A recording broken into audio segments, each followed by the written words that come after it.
Friends, આજે આપણે સોજીના નમકપારા બનાવીશું. નમકપારા જો તમે મેદામાંથી બનાવો તો એને સોફ્ટ બનાવવા માટે તમારે એમાં ઘી કે તેલનું મોણ વધારે નાખવું પડે છે. પણ જો સોજીમાંથી બનાવશો તો ખૂબ જ ઓછા મોણનો ઉપયોગ કરશો તો પણ એ એકદમ સોફ્ટ બને છે. સોજીમાંથી તમે ગળ્યા શક્કરપારા અને નમકીન નમકપારા બંને બનાવી શકો છો. આજે આપણે અસલ ફરસીપુરી જેવા ટેસ્ટવાળા મસાલેદાર નમકપારા બનાવીશું. તો એના માટે અહીં મેં માર્કેટમાં જે નોર્મલ સોજી મળે છે જેનાથી આપણે ઉપમા બનાવીએ છીએ તે જ લીધું છે. સોજી અહીં તમે ઝીણા દાણાવાળો કે પછી મોટો કોઈ પણ લઈ શકો છો. અહીં આપણે 2 કપ એટલે કે 250 ગ્રામ જેટલી સોજીના નમકપારા બનાવીશું. તેમાં 1 ટીસ્પૂન જેટલું મીઠું, સાથે 1 ટીસ્પૂન જેટલો મરી પાવડર અને 1 ટીસ્પૂન જેટલો જીરા પાવડર મિક્સ કરીએ.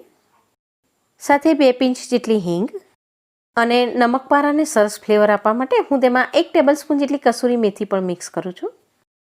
અને આમાં તમે તેલની બદલે જો ઘી કે બટરનું મોઈન નાખશો તો નમકપારાનો ટેસ્ટ ખૂબ જ સરસ તૈયાર થાય છે. હું અહીં 2 ટેબલસ્પૂન જેટલું ઘી મિક્સ કરું છું. અહીં તમે ગરમ કરેલું ઓગાળેલું ઘી નાખો તો 4 ટેબલસ્પૂન લઈ લેવાનું અને તેલનું મોઈન નાખો તો પણ એ 4 ટેબલસ્પૂન લેવાનું છે. બીજા લોટની કમ્પેરમાં સૂજી થોડો કરકરો હોય છે એટલે તમે આમ મુઠ્ઠી વાળશો તો એ બિલકુલ બંધાશે નહીં.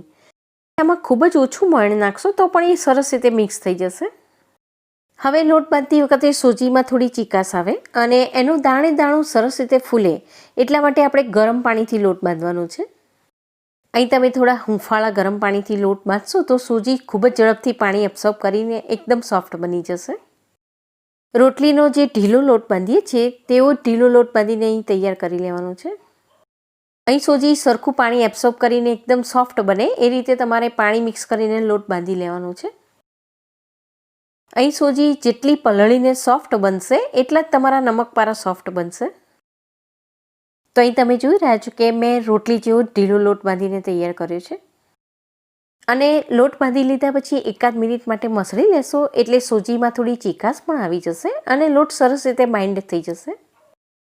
હવે લોટને ઢાંકીને આપણે અડધી કલાક માટે રેસ્ટ આપીએ એટલે સોજી ખૂબ જ સરસ રીતે પલળીને એકદમ સોફ્ટ થઈ જશે. લોટ બાંધવા માટે અડધા કપ કરતાં થોડું વધારે પાણી વપરાયું છે. અડધી કલાક રેસ્ટ આપ્યા પછી હવે આપણે લોટને જોઈ લઈએ. તો અહીં તમે જોઈ રહ્યા છો કે લોટ આપણે જ્યારે બાંધ્યો ત્યારે એકદમ ઢીલો હતો અને અત્યારે થોડો કઠણ થઈ ગયો છે. અહીં તમે લોટ જો પહેલેથી જ થોડો કઠણ બાંધી લેશો તો સૂજી સરખું પાણી એબ્સોર્બ નહીં કરે અને નમકપારા એકદમ કરકરા બનશે. હવે થોડું તેલ નાખીને લોટને આપણે 1 મિનિટ માટે મસળી લેવાનો છે. અહીં તમારો લોટ જો એકદમ વધારે પડતો કઠણ થઈ ગયો હોય તો તમારે 1 ટેબલસ્પૂન જેટલું પાણી મિક્સ કરીને તેને મસળી લેવાનું. લોટને સારી રીતે મસળી લીધા પછી હવે આમાંથી આપણે મોટા રોટલા વણીને તૈયાર કરવાના છે. તો એના માટે અહીં આપણે થોડી મોટી સાઇઝના ગુલ્લા બનાવીને તૈયાર કરી લઈએ. નમકપારા જો તમે વધારે ક્વોન્ટિટીમાં બનાવી રહ્યા હોય તો ગુલ્લા સુકાઈ ના જાય એટલા માટે આ રીતે ગુલ્લા તૈયાર કર્યા પછી તમારે એને કોટનના કપડાથી ઢાંકી દેવાના.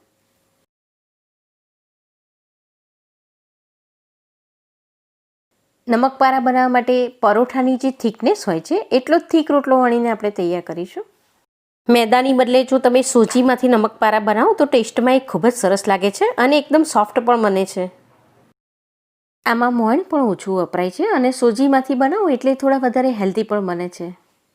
ઘરમાં જો નાના બાળકો હોય તો એમને તો આ ખૂબ જ ભાવશે. એમને તમે લંચ બોક્સમાં પેક કરીને પણ આપી શકો છો. નમકપારાને તમારે જે સાઇઝ અને શેપના બનાવવા હોય એ પ્રમાણે કટ કરી લો. આમાંથી તમે લાંબી સ્ટ્રીપ્સ પણ બનાવી શકો છો. હું અહીં મીડિયમ સાઇઝના સ્ક્વેર કટ કરી લઉં છું.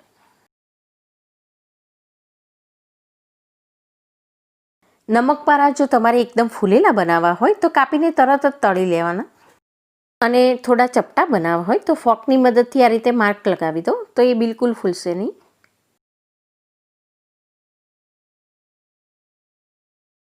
તો અહીં મેં પરોઠાની જે થિકનેસ હોય છે એ રીતે વણી લીધા છે અને બધા જ એકસાથે વણીને એક જ પ્લેટમાં મૂકશો તો એકબીજા સાથે એ સ્ટીક પણ નથી થતા. વણી લીધા પછી તરત જ તેને તળી લેવાના છે. અહીં મેં તેલને સરખું ગરમ થવા દીધું છે અને એકવાર તેલ ગરમ થઈ જાય પછી મીડિયમ ટુ હાઈ ફ્લેમ પર તેને તળી લેવાના છે. તેલમાં નમકપારા પાસ કરો ત્યારે ગેસની ફ્લેમને હાઈ રાખવાની. થોડા તળાઈને બધા ઉપર આવી જાય એટલે ગેસની ફ્લેમને મીડિયમ કરી દેવાની. મીડિયમ ફ્લેમ પર તળી લેવાથી અંદરથી એ કાચા પણ નહીં રહે અને એનો કલર પણ ખૂબ જ સરસ તૈયાર થશે. એકસાથે તેલમાં જેટલા સમય એટલા નાખી દેવાના એટલે ખૂબ જ ઝડપથી તળાઈ પણ જશે.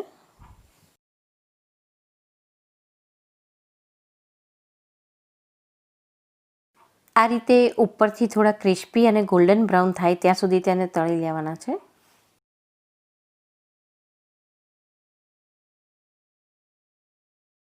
તો અહીં આપણા નમકપારા ખૂબ જ સરસ તળાઈ ગયા છે. વધારાનું તેલ નીતારીને આપણે તેને એક પ્લેટમાં લઈ લઈએ.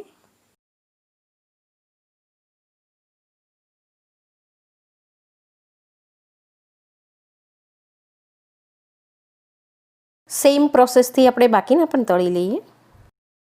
તો ફ્રેન્ડ્સ, આ સૂજીના નમકપારા ખૂબ જ ઝડપથી બની જાય છે અને ટેસ્ટમાં પણ ખૂબ જ સરસ લાગે છે. એકવાર બનાવીને તમે એરટાઇટ ડબ્બામાં ભરીને 15થી 20 દિવસ માટે સ્ટોર પણ કરી શકો છો.